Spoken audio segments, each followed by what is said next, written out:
శ్రీ రాజ్ ఠాకూర్ గారు.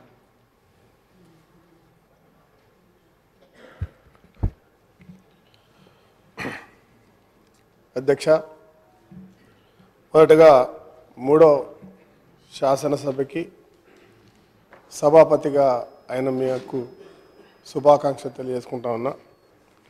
మీరు ఎన్ఎస్ఏ నాయకునిగా, యువజన కాంగ్రెస్ నాయకుడిగా, మరి అనేక కాంగ్రెస్ పార్టీలో బాధ్యతలు తీసుకుంటూ ఎంపీపీగా, ఎమ్మెల్యేగా, మంత్రిగా, మరి ఈరోజు సభాపతి కావడం చాలా సంతోషం. మీకు మాకు ప్రత్యేకమైనటువంటి ఒక సంబంధం ఉంది. వ్యక్తిగతంగా మంచి స్వభావం ఉన్నటువంటి వ్యక్తి, స్నేహశీలి, మృదు స్వభావి. నాకు చిన్ననాటి నుంచి మీరు తెలుసు. నేను మొట్టమొదటిగా స్పీకర్ స్థానంలో మా దివంగత నాయకులు శ్రీపాదరావు గారిని అతి దగ్గర కుటుంబ సభ్యుడిగా చూసాం. తర్వాత ఈరోజు మీరు అంత దగ్గర ఉన్నటువంటి వ్యక్తి ఇవాళ స్పీకర్గా కావడం చాలా సంతోషంగా ఉంది.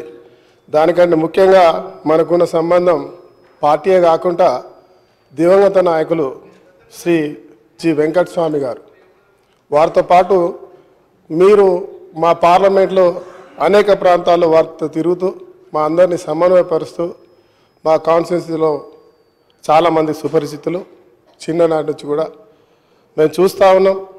తర్వాత ఇక్కడ కూడా ఆ రోజు మీ చిన్ననాటి నుంచి కూడా నాకు మీరు చాలా సీనియర్గా నాకు దగ్గరగా ఉండేవాళ్ళు.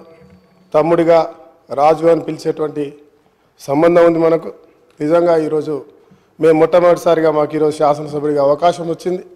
భవిష్యత్తులో మరి ఈరోజు మీరు ఏకగ్రీవంగా అన్ని మరి ప్రతిపక్ష పార్టీలు ఎవరైతే ఉన్నారో అందరికి కూడా మిమ్మల్ని ఏకగ్రీవం చేసినందుకు వారికి కూడా శుభాభినందనలు తెలియజేసుకుంటూ, ధన్యవాదాలు తెలియజేసుకుంటూ, మా అందరికి కొత్తగా వచ్చిన వాళ్ళకు కూడా ఇప్పుడు మా శ్రీనివాస్ గారు చెప్పినట్టు మా ప్రాంత సమస్యలపై మాట్లాడడానికి మరి అవకాశం ఇస్తూ అందరినీ సమన్వయపరుస్తూ గతంలో ఉన్నటువంటి సభాపతులకి మించి మంచి పేరు తీసుకొచ్చుకొని ఈ రాష్ట్రంలో ఒక గొప్ప స్పీకర్గా మీ పేరు నిరంతరం ఎప్పటికీ చిరస్థాయిగా ఉండాలని మనస్ఫూర్తిగా కోరుకుంటూ మరొకసారి మీకు శుభాకాంక్షలు. Thank you.